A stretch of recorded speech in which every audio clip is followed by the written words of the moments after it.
جب ایک نمازی نماز شروع کرتا ہے تو اپنے ارادے اور اپنی توجہ کے ساتھ وہ اللہ رب العزت کی طرف متوجہ ہو جاتا ہے، اور ہر مسلمان کی یہ خواہش اور یہ تمنا ہوتی ہے کہ جب میں نماز پڑھ رہا ہوں، اللہ کے دربار میں حاضر ہوں، تو میری ساری نماز کا دورانیہ ایسا ہونا چاہیے کہ میرا سارا کا سارا فوکس، میری ساری کی ساری توجہ وہ نماز کے اندرونی جتنے اذکار ہیں، جتنی حیات ہیں، دل کی حضوری ہے، قلب کی حضوری جو ہے وہ مجھے حاصل ہو جائے، اور میں نماز کو اچھے سے اچھے طریقے سے ادا کر سکوں، تاکہ یہ نماز جو ہے وہ میری نجات کے لیے کافی وافی۔ نماز کے اندر جو فوکس اور توجہ ہے وہ کس قدر ہونا ضروری ہے، میں نے اپنے شیخ حضرت اقدس شیخ الحدیث، آپ حضرات ان کو اس فورم پہ سنتے رہتے ہیں، حضرت اقدس شیخ الحدیث حضرت مولانا مفتی محمد طیب صاحب دامت برکاتہم العالیہ سے سنی نصیحت جو ہے وہ آپ حضرات کی خدمت میں یہاں پر رکھنا چاہوں۔ حضرت نے ایک دفعہ یہ فرمایا کہ نماز کے اندر جو ضروری درجے کی توجہ اور ضروری درجے کا خشوع اور انسان کے دل کا وساوس اور خطرات اور دوسرے خیالات سے پاک ہونا جو لازم درجے کا ہے، جو ابتدائی درجے کا ہے، وہ صرف اتنا ہے کہ جتنا کہ ایک آدمی کا اپنی بات کرتے ہوئے اپنی بات کی طرف دھیان ہوتا ہے، اگر نماز کے اندر پہلے درجے میں ہم صرف اتنی توجہ حاصل کرنے پہ قادر ہو جائیں اور اس قابل ہو جائیں کہ ہم اپنی نماز کو ادا کرتے وقت جو اذکار ہم ادا کر رہے ہیں ان اذکار کو صرف توجہ کے ساتھ ادا کر رہے ہیں۔ دیکھیے، میں آپ حضرات سے مخاطب ہوں، اس وقت میں بات کر رہا ہوں اور آپ لوگ بھی میری بات سن رہے ہیں، لیکن عین اس گفتگو کو کرتے وقت اور عین اس گفتگو کو سنتے وقت بس منظر کے اندر، ہماری سوچ کے اندر اور خیالات بھی گزر رہے ہیں، میرے بھی ذہن کے اندر کہ میں نے اگلا مضمون کیا بیان کرنا ہے وہ سمجھ آ رہا ہے، ذہن میں تانا بانا اس کا چل رہا ہے، اور ایسے ہی آپ حضرات جو سن رہے ہیں اس کو سمجھ رہے ہیں، اس کو پرسیو کر رہے ہیں، اور اس کی جو پرسیپشن ہے آپ کی بن رہی، اس کے مطابق آپ کہی ہوئی بات کو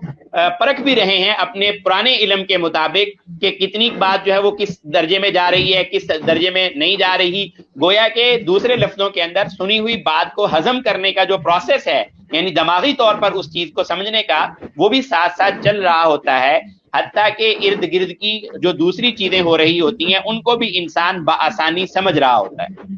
اس کی بالکل یہی مثال ہے دوسرے خیالات کی، جیسے کہ آپ مجھے اپنی سکرین پر دیکھ رہے ہیں، لیکن سکرین پر دیکھنے کے ساتھ ساتھ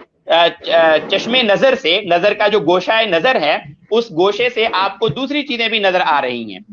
تو نماز کے اندر جو پہلا درجہ ہے ارتکاز کا اور اللہ تعالیٰ کے ہاں قلب حضوری کا، وہ صرف اتنا ہی ہے کہ جو ہم ادا کر رہے ہیں اپنی زبان سے، جو الفاظ ہم اپنی زبان سے ادا کر رہے ہیں ان کی طرف ہمیں فوکس ہو۔ جیسے میں اپنی بات کرتے ہوئے اپنی بات کو دھیان سے ادا کروں گا، اگر یہاں پر میں ضرورت سے زیادہ توجہ اگر اپنی بات کی طرف کروں گا تو مجھے اپنی بات بھول جائے گی، اور اگر میں ضرورت سے زیادہ توجہ کسی دوسری چیز کی طرف کر دوں گا تب بھی مجھے اپنی بات کے اندر اٹکن آنا شروع ہو جائے گی، بھولنا شروع ہو جاؤں گا۔ تو نماز کے جب ہم اذکار ادا کریں تو ہمیں نماز کے اذکار کے اندر وہ جو الفاظ ہم پڑھ رہے ہیں ان الفاظ کی طرف صرف اتنا ارتکاز اور توجہ کافی ہے کہ میں عین اس لمحے پر کیا پڑھ رہا ہوں، میں سبحانک اللہ ثنا پڑھ رہا ہوں، میں تعوذ پڑھ رہا ہوں، بسم اللہ پڑھ رہا ہوں، سورہ فاتحہ کی ایک ایک آیت پڑھ رہا ہوں، اور پھر آگے سورت ملا رہا ہوں، سبحان ربی العظیم کہہ رہا ہوں۔ تو عین ان اذکار کی طرف اگر جو ابتدائی توجہ ہے کہ میں یہ اذکار پڑھ رہا ہوں،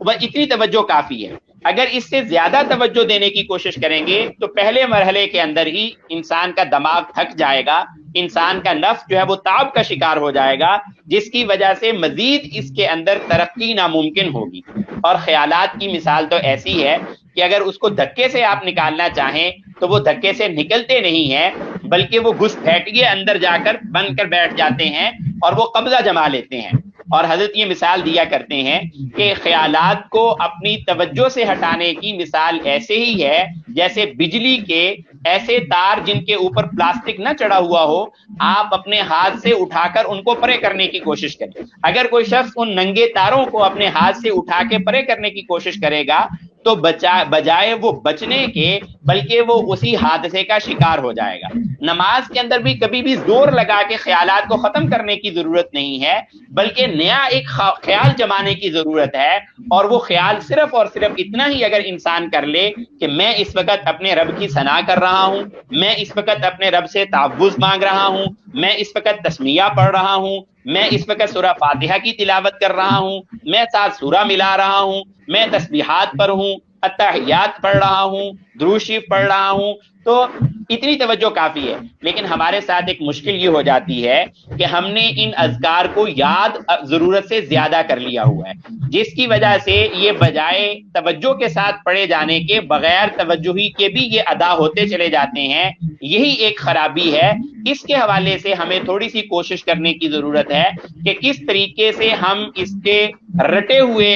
جو انداز ہے اس سے نکل کر بغیر رٹے ہوئے انداز کی طرف آ جائیں، تاکہ جو ابتدائی درجے کی توجہ ہے، جو ابتدائی درجے کی حضور قلب ہے، وہ ہمیں حاصل ہو جائے۔ تو بات کا خلاصہ آخر کے اندر پھر میں یہی عرض کروں گا کہ نماز کے اذکار کی طرف اگر ہم صرف اتنی توجہ حاصل کرنے کے اندر بھی کامیاب پہلے درجے میں ہو گئے کہ ہم کیا ادا کر رہے ہیں، ہم اللہ تعالیٰ کی تسبیحات میں سے کون سی تسبیح پڑھ رہے ہیں، تو یہ بھی ہماری نجات کے لیے کافی ہوگی۔ رسول اکرم صلی اللہ علیہ وسلم نے فرمایا کہ جو شخص 2 رکعات اس طور پر پڑھے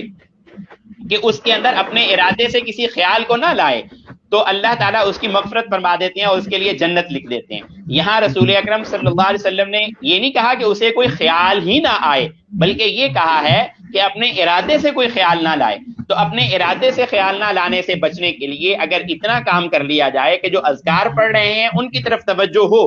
پیچھے سے پس منظر کے اندر جیسے گوشہ چشم سے کوئی اور چیز جو دکھتی ہے وہ دکھتی رہے، تو ہماری نماز پر وہ ضرر رساں نہیں ہوتی، ہماری نماز کو خراب نہیں کرتی۔ ایسے ہی یہ گزرنے والی سوچیں جو ہیں یہ بھی ہماری نماز کو خراب نہیں کریں گی۔